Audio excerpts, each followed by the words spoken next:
যুক্তরাষ্ট্রে ক্ষমতার পালা বদলের পর নতুন করে ভারত-যুক্তরাষ্ট্র সম্পর্ক ঝালাই করে নেওয়ার প্রস্তুতি চলছে।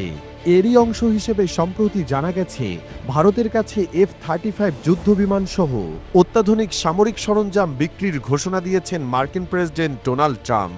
গত 13 ফেব্রুয়ারি বৃহস্পতিবার হোয়াইট হাউসে ভারতের প্রধানমন্ত্রী নরেন্দ্র মোদীর সঙ্গে বৈঠকের পর যৌথ সংবাদ সম্মেলনে ট্রাম্প এ ঘোষণা দেন।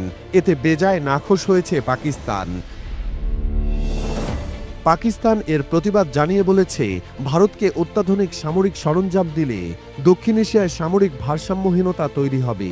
নয়াদিল্লিকে অত্যাধুনিক অস্ত্র সরঞ্জাম দিতে ওয়াশিংটনের ঘোষণার তাৎক্ষণিক প্রতিক্রিয়া জানিয়ে শুক্রবার বিবৃতি দেয় ইসলামাবাদ।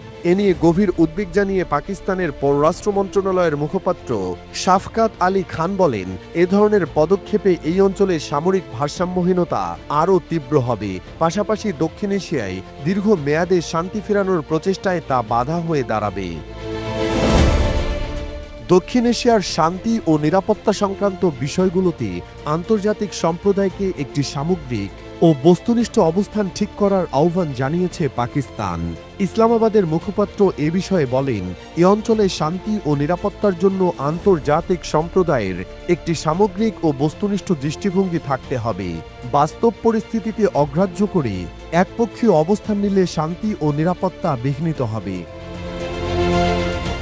ট্রাম্প ভারতের কাছে অত্যাধুনিক অস্ত্র সরঞ্জাম বিক্রির যে ঘোষণা দিয়েছেন, তা নিয়ে চুক্তি হলে পশ্চিমা সামরিক জোট ন্যাটোর মিত্রদেশ এবং ইসরায়েল ও জাপানের বাইরে ভারত F-35 পাবে।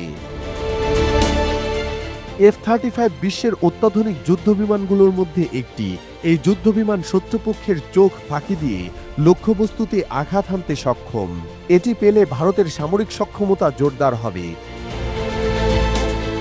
এদিকে শুক্রবার মুখপাত্র শাফকাত আলী খান মার্কিন ভারত যৌথ বিবৃতিতে সন্ত্রাসবাদ প্রসঙ্গে পাকিস্তানের নামে করা মন্তব্যকে একপেশে বিভ্রান্তিকর ও কূটনীতিক শিষ্টাচার পরিপন্থী বলে অভিহিত করেছেন বলে জানিয়েছে পাকিস্তানের প্রভাবশালী পত্রিকা ডন। তার মন্তব্যের কয়েক ঘণ্টা আগে ভারতের প্রধানমন্ত্রী নরেন্দ্র মোদীর যুক্তরাষ্ট্র সফরকালে দেওয়া ওয়াশিংটন নয়াদিল্লি যৌথ বিবৃতিতে 2008 সালে মুম্বাই হামলা ও পাঠানকোটের ঘটনার জন্য দায়ীদের দ্রুত বিচারের মুখোমুখি করতে এবং পাকিস্তানের ভূখণ্ড যেন সীমান্ত পেরিয়ে অন্য দেশে সন্ত্রাসী হামলায় ব্যবহৃত না হয় তা নিশ্চিতে ব্যবস্থা নিতে ইসলামাবাদের প্রতি আহ্বান জানানো হয়েছিল।